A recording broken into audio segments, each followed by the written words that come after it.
Hi everyone, it's Patricia Warby of Alchemy Therapies and My Emotional Audit. And I'm here with one of my regular weekly updates. And today I'm going to be doing part 2 of my book review for The Genie in Your Genes. You can't see it, yes you can.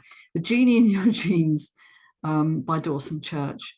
I covered the first half of the book last week, just introducing the ideas of epigenetics, which means things that change your gene expression, the environmental influences that change your gene expression, which is the latest understanding that we have, that genes are not the fixed entities that we thought they were, that determined how long you live and how well you live, but they are actually just a blueprint that can be read in different ways. And so the environment that you create for yourself via your relationships, your lifestyle, your thoughts, your beliefs, your past experiences and your emotions that you've maybe dealt with or maybe haven't, changes the output.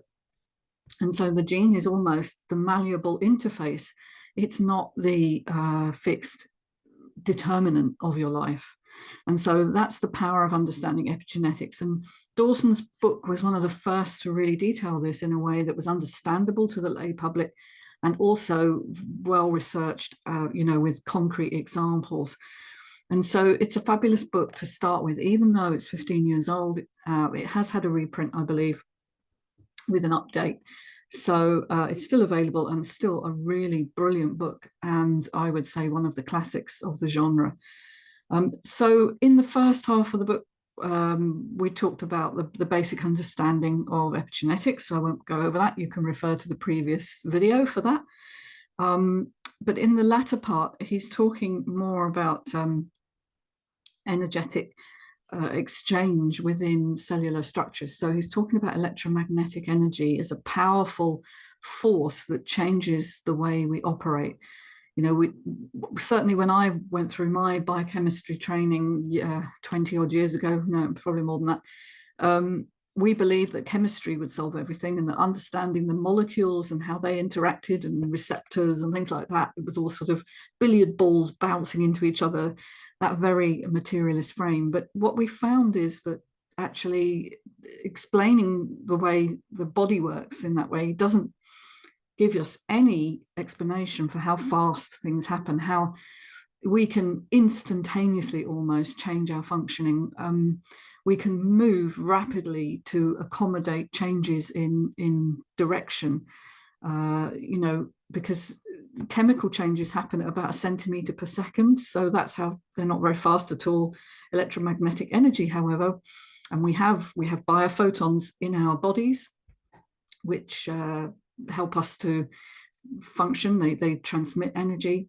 We absorb light just like plants do, not just like plants do because we don't have chloroplasts, but mitochondria, which are our equivalent of the kind of organelle that a plant has, do use light. They do use biophotons to operate. And in fact, it looks like energy production overall is a light-based event and not just chemistry. All right, and then so he goes on to talk about emotions and the heart, and how the heart is so much more than a pump. Now, this has been known for a while, but it's not widely known in conventional medicine, or even it's not taught at school either. In biology, you'd still tend to think of the heart as an organ that just pumps blood around the body, but it has its own nervous system. It has its own electromagnetic field, which radiates out of the body. And it seems to be the coordinating organ that links to the brain. And so the two are in a mutual dance. And therefore, the thoughts you think and the emotions you feel, which emotions tend to be more heart-based, do affect the electromagnetic signal that the heart radiates, and therefore the entrainment, as it's called, of your brain. So it affects how you actually feel. And we're not talking about heart attacks here. We're talking about day-to-day health. If you are in a state of alignment with your life, then your heart rate variability, which is the rate at which your heart rate goes up and down with the breath, is in a nice smooth curve. If you are out of alignment with your life, for whatever reason, maybe you're in a job you hate, maybe you're in a relationship that doesn't satisfy you, maybe you just feel generally and you haven't found your purpose or your meaning, your heart rate variability will be jagged. It will be all over the place. And so your autonomic nervous system is not working well. Your communication network between your heart and your brain is not promoting states of good health. So Dawson outlines this very, very clearly. He also talks about how DNA, the molecule of your genes, the very familiar double helix, is an antenna, is an amplifier for the signal, if you like. And it can, I learned this at the weekend, this is not from Dawson's book, but it can actually form toroidal states. So it wraps itself into a sort of donut shape, which is a toroid, and that can filter, it can transmute energy from one state to another. What some people call divine energy, which it's nothing to do with religion. It's sort of the energy in the universe, if you like, through into electromagnetic energy, which we can then use. It's sort of 4D to 5D energy. But anyway, so DNA is so much more than we ever thought. It's a powerful molecule. It has extraordinary conformational states that it can form, and the water around it, because the body is a watery environment, actually magnifies the message, and you can actually transmit messages from water that DNA has been in. Without the DNA, you can extract all the DNA and the water will still retain the message. How about that for interesting? So he talks about membranes as well, the cell membrane being the brains of the cell, which is something he learned from Bruce Lipton. Bruce Lipton's book, The Biology of Belief, was, I think, maybe a couple of years before this one, which, again, another very, very groundbreaking book. So DNA can change and mutate, not mutate, but it can transform itself into different conformational states. In other words, it changes its shape, which in biological terms changes your function. And that indeed, this change in conformation and change in output may be the basis of the placebo effect. You've all heard of the placebo effect, where your belief state about something actually can change the outcome. And we believe a lot of medicinal drugs work largely because of placebo, because your doctor has given them to you in the belief that they work, and all the studies that he's read tell you that they work. And so your belief state is that this will help me, and to some extent they do, not all the time, and certainly with some classes of drugs, not half as well as energy medicine would help you. But there we are.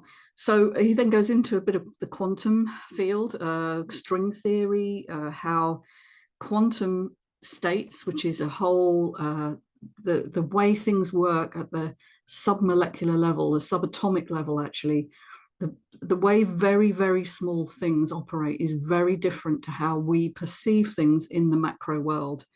And quantum states say that once something has been entangled, so say two electrons were once together and then they're separated, they instantaneously change in the same way, or the one will affect the other.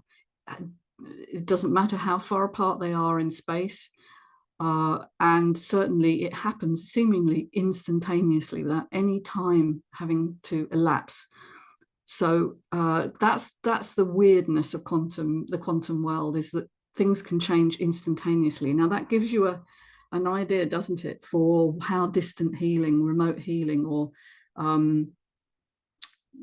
people who can sort of intentionally change the outcome of another person's experience. That kind of gives you an idea that maybe that could be the way it happens.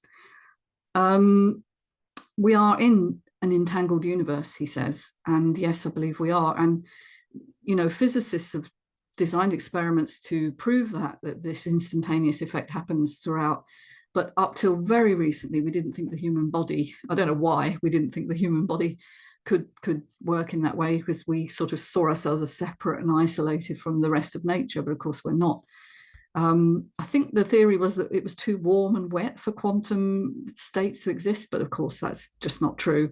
And in fact, quantum effects work throughout the body, perhaps in brainwave states, probably very much to do with how communication between humans occurs, or between humans and animals occurs without words being spoken. You know, you can feel the emotions of others. There's definitely a heart-based resonance going on there.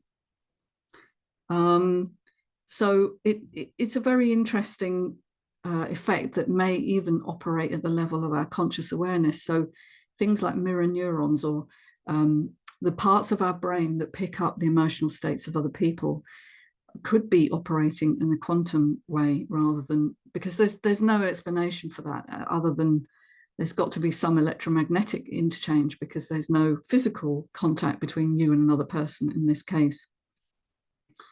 He also talks about in a later chapter how the heart responds first to emotional signals. Okay, and so you can show people a series of pictures you can randomly generated on a computer screen, and you can wire them up and find that the heart actually will pick up the signal of what is about to come on the computer screen. So if it's a disturbing picture, the heart will show a signal way before that disturbing picture is picked up by your visual field and transmitted to your brain.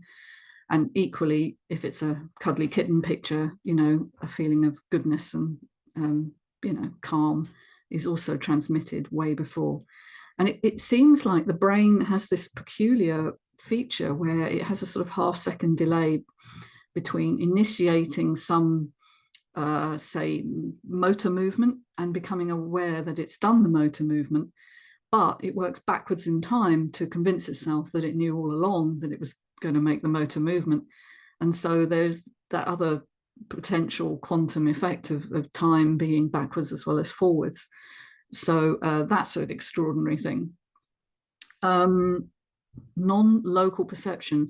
So this is where you can pick up signals from something that you can't possibly know. You're not in communication with that person or that environment, but you instantaneously know something. And there are many examples throughout history of this. You know, there's Emanuel Swedenborg, who was a famous 18th century sort of scientist, mystic, philosopher, claimed, well, he was at a dinner party apparently in Gothenburg in Sweden, and he knew that there was a fire going on in his hometown. He just picked it up instantaneously, and he knew the moment it finished, and he knew that it had stopped 3 houses away from his house, so his house had survived. And the guests at the dinner party were amazed when news finally reached them of the fire by normal news media, and it was exactly corroborated how he'd interpreted it. So but you know, not everyone can do that. This kind of non-local perception, but you can train yourself to do it. It was sometimes called ESP, extrasensory perception, and it's trainable. You can find ways to do it. And so one of his chapters is called Routine Miracles. In other words, spontaneous healing is entirely possible.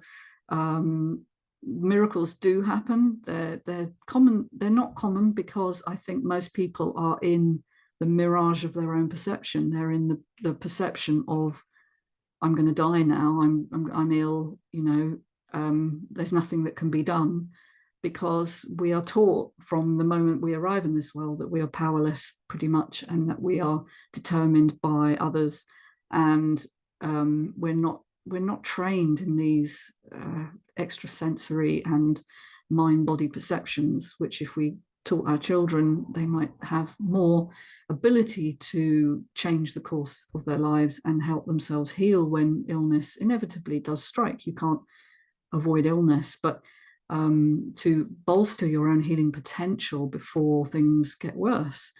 And that is entirely possible, even if spontaneous healing isn't possible for everyone. Certainly improving your immune system is, and they've proved that with experiments over and over, usually by bolstering the emotions of gratitude and appreciation and kindness, rather than emotions of anger or fear or despair, which have the opposite effect on things like your natural killer cells and your immune system generally. So these things are all explainable. And in the final two chapters, he talks about some of the means by which we can harness these understandings, like energy psychology, of which probably the two most famous ones that I know of are EFT, emotional freedom technique, or tapping, which involves stimulating nerve centers on your head and neck, and sometimes your upper chest as well. Might sound a bit freaky if you've never come across it before. I certainly, the first time I watched someone doing that, I was like, that can't be true. But it's one of the most profound interventions I've ever discovered for changing the course of someone's life and their healing potential, because it works actually at the level of your emotions. It changes the way you feel about things, and that of course has a vibrational change in your body, and that can prompt natural killer cells and TNF alpha and all these interesting immune signaling devices in your body. So he goes into that in a lot of detail, and what he calls soul medicine, changing your experience of yourself. All healing has a soulful, or could we say spiritual component, and it's one that I'm very, very interested in. And I did a presentation on Saturday for the chrysalis effect on that subject, because it's something that I've straddled from my training, which started very left brain, very scientific, very materialist, and has come full circle, a bit like Swedenborg, actually. He started as a very erudite but very scientifically trained man, and ended up as a sort of spiritual person. And I think that's what's happening gently to me, and I'm becoming much more aware of the spiritual component of life. And I just wanted to finish up then with the last chapter in the book has 10 different principles of epigenetic medicine, and these are worth just finishing up the video with. Intentions first, outcomes second. And he's talking here, this is number one, about how modern medicine looks at the outcome. It does tests, it measures the outcome from a measurement of some kind, instead of looking at the intention or the change in consciousness of that person experiencing that. And we can in fact learn a lot from our experiences of illness. It does have profound gifts, even if we don't appreciate that at the time.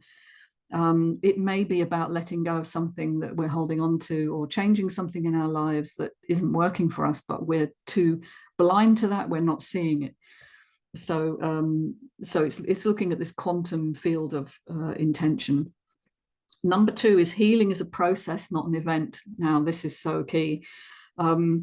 Healing is a spectrum. You're along a spectrum all the time, and it's not that you're well when you have no overt symptoms.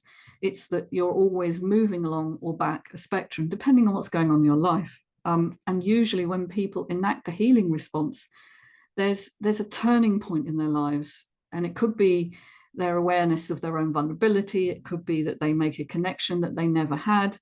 There's all sorts of reasons why that might occur. Number three is the heart-centered nature of our experience, all right, that we're not brains atop a body. The brain is very important, but so is the heart. The heart is key for entraining the brain, for allowing your experience of feeling your life and interacting with others in heart-based connection. Four is being focused, or rather than doing focused, looking at people as organisms that respond to their environment in the state of being. We're so focused on what we do. Doctors are focused on doing to solve problems, but they never ask you, or very rarely, how are you being in this moment? Do you have a rich social network? Do you have a spiritual practice, an authentic vocation? Do you enjoy your daily experience? Are you able to talk about your feelings to somebody, even if it's not to everyone, but do you have that kind of outlet? All of these things change your experience of being, and being is a far more important and intrinsic state than what you do, what you choose to do, because doing is a thought-based thought field system, if you like, and being is a heart-based one. Number five is treat whole systems, right? Think of the body as an intrinsic connected system, not as a series of individual parts, which modern medicine sadly does, with its specialty system, is that you focus on different parts, as and you become an expert in those, but you don't understand how they necessarily talk to each other. And that the systemic approach to healing is much more powerful because it brings in so many more systems that can help vibrate or resonate at the frequency of healing. Number 6 is healing before disease, right? So get people in a state of health or healing before disease strikes. So it's really talking about prevention rather than cure. And energy medicine has been proven to be a very powerful way of enhancing states of being and healing, and keeping people healthier, which is the important thing, is not waiting for disease to strike, but being able to support your body in a state of health and well-being. Number 7 is magnify the body's inherent self-healing powers. So consciously being aware that you can do things through changing your breath, through changing your heart responses, maybe from entraining your brain waves. There are various devices that do that. Restoring your own sense of balance in your life, and finding new ways to interact with your experience of yourself. Number 8, stream to appropriate treatment. So he's talking about modern medicine tends to go for the most extreme answer as the first step, usually.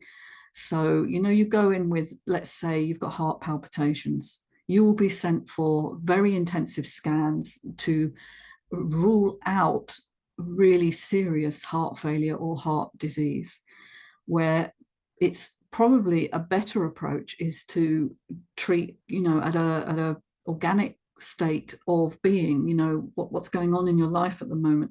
Could we work with you on an energy psychology intervention? Could we do some tapping with you and find out what emotions you're burying? Because I have seen over and over again, heart palpitations is just one symptom of an autonomic nervous system that's in distress. It's overwhelmed socially, emotionally, and it's creating a stress-based response, which sort of spikes your sympathetic nervous system, causes all kinds of heart racing and tension and tightness. So he's very careful here. He's saying that energy medicine wouldn't be suitable if you had a burst appendix or sepsis or a broken leg, although it can help all of those things. It wouldn't be the first line intervention, of course, in situations like that. But with trauma situations, with chronic states of ill health, pain, some complex problems related to the degradation of the tissues, osteoarthritis, for instance, asthma, all kinds of allergies. Energy medicine works really, really well with those. And so getting towards the end, number 9, revisioning death. Now, this is just, this would be a talk on its own, really. The idea that, we just have to focus on keeping people alive at all costs because we fear death so much. And if we understood that death is not the end, that consciousness goes on beyond the body's life, I've said that before, but I've had proof of that from the loss of my mum and my dad and various other relatives. At least if you don't believe in life after death, understanding that your fear of death drives a lot of your other fears, and it also creates this top-down push to medicalize and control every aspect of life. If you could let go of your fear of death, you'd be much more present in your life, and kind of living your best life while you can, and enjoying yourself and taking time in nature and with others and being kind, because you're no longer in the thrall of the end of everything. Number 10 is understand the global context of healing, ecologically sustainable medicine. The current model we have is not sustainable. Okay, our chronic health bill, which is, I can't remember how many billions it is. It might even be up into the trillions in the US, but it's something like 70% of all clinically treated disease is now chronic illness. Okay, and it's going up and up and up and up as we poison our environment. And so we have to build a different model of health and healing to the one we have, where we're not just treating the symptoms of disease, we're treating the origin, and understanding that the human experience is a biopsychosocial one, and we are energetic beings first and material second. So this is a very profound book. It's but very accessible too, and I love that about it. It's very well written. He's got some great ideas. He's got brilliant references and people to sort of connect with, other sources of information, which I just loved. I loved. And I'm so glad I reread this book, because I think I read it 15 years ago when I first got it, but I actually think it's better the second time round, because I know so much more than I did at first when I first came upon it. So I highly recommend The Genie in Your Genes by Dawson Church. And of course, I have a number of books in my mind-body collection, of which The Scar That Won't Heal is the one about trauma, and The World Within is all about your microbiome. And then I've got a couple of others as well to do with electromagnetic medicine and cellular health and aging. So do find me on Amazon, my author page, or just look me up, and subscribe. If all of this seems interesting to you, it'd be lovely to have you along. Take care, everybody. Bye for now.